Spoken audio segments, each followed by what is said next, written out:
Car, Peter Christensen here, coming to you from the CEO's desk. So big news out of the NAR meetings in D.C. A couple weeks ago. It has to do with the Code of Ethics. So they did a mid-year change, and this was really reacting to a change that was made just a few years ago. So Article 10 of the Code of Ethics has to do with kind of fair housing sort of vibe to it, right? It lists out a bunch of protected classes and basically says you're not going to discriminate based off any of these protected classes. Well, a few years ago, when tensions were high in the country, they made a massive policy change, and they incorporated the term hate speech into Standard of Practice 10-5. They made a new standard of practice, added it in there, and it was always pretty broad, and there were a lot of concerns when it was passed about, well, how is this meant to be interpreted? Can we get a little more clarification? And they didn't really clarify very much, and kind of said it was up to the pro standards panels at the time of the hearing, if there is one, to interpret this and apply it. Well, that's a mixed bag right there. And so it resulted in a couple lawsuits, I think, in different states. And the biggest change that came at that time was that the Code of Ethics was applied to, especially Article 10, to everybody's entire lives, not just their real estate profession. And that became that was a big departure from how they had approached things, which was the Code of Ethics. It really has to do with your professional life as a realtor, and that's where it's meant to be focused, and that's where the jurisdiction lies for the Realtor Association.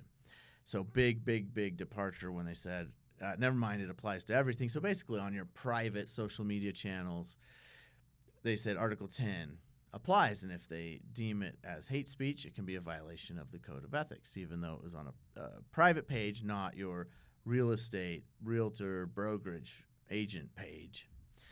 And this was hotly debated. And I'm not sure, I think it was maybe the lawsuits and recommendation from their attorneys. That's what I gathered from the conversation. But basically, they've reversed a couple things. Clarified, I guess reversed one thing, clarified others. So they really simplified it. They went away from the kind of hate speech terminology and went back to harassment terminology. And there were a lot of other changes in the code that we'll go over in a future video, but this was the big one. So multiple times you hear now, let's back up. So Standard Practice 10-5 was amended. And instead, again, like I said, instead of using the hate speech terminology, they said it has to do with harassment. And so they still have the same protected classes: race, color, religion, sex, disability, familial status, national origin, sexual orientation, or gender identity. So those are their protected classes for all intents and purposes. And then what they say now is realtors in their capacity as real estate professionals in association with their real estate business or in their real estate related activities shall not harass any person or persons based on, and then they list out all those classes of people. And then they say, separate paragraph, as used in this Code of Ethics, harassment is, so they give us a little bit of a definition of what is harassment, is unwelcome behavior directed at an individual or group based on one or more of the above protected characteristics. They don't call them protected classes. That's more of a government constitutional term. Protected characteristics where the purpose or effect of the behavior is to create a hostile, abusive, or intimidating environment which adversely affects their ability to access equal professional services or employment opportunities. So really a clarification on, we're going to go to harassment, and then here's a pretty detailed explanation of what they intend harassment to be, and that is unwelcome behavior. And you notice they really focus on the purpose of the behavior, where the purpose of the behavior is to create hostile, abusive, or an intimidating environment. So they're going on to the intent more, rather than the interpretation by somebody else of, is that harassment, is it not? But what's the intent to create a hostile situation? And then, of course, I don't know if you noticed this, but the very beginning of that first paragraph I read, realtors in their capacity as real estate professionals in association with their real estate business or in their real estate related activities. So that's the big departure. The harassment, I think they're still trying to incorporate the same spirit of what they had in there already, of don't discriminate, don't create an unwelcome environment for people based off of these characteristics. But then they've tied it back to real estate related activities. They've sort of gone a 180. Okay, we said it was, any of your communication, any of your daily life.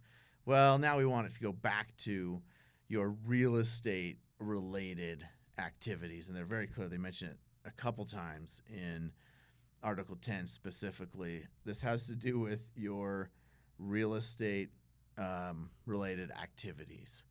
And I think that's where there was, again, it wasn't a straight up vote. There was some banter back and forth on this at the meetings, but the NAR felt strongly like, hey, this is a better legally defensible position. That's the feeling I got from what they were saying, is this, it was too broad. We were having a hard time defending it, and there were lawsuits coming up.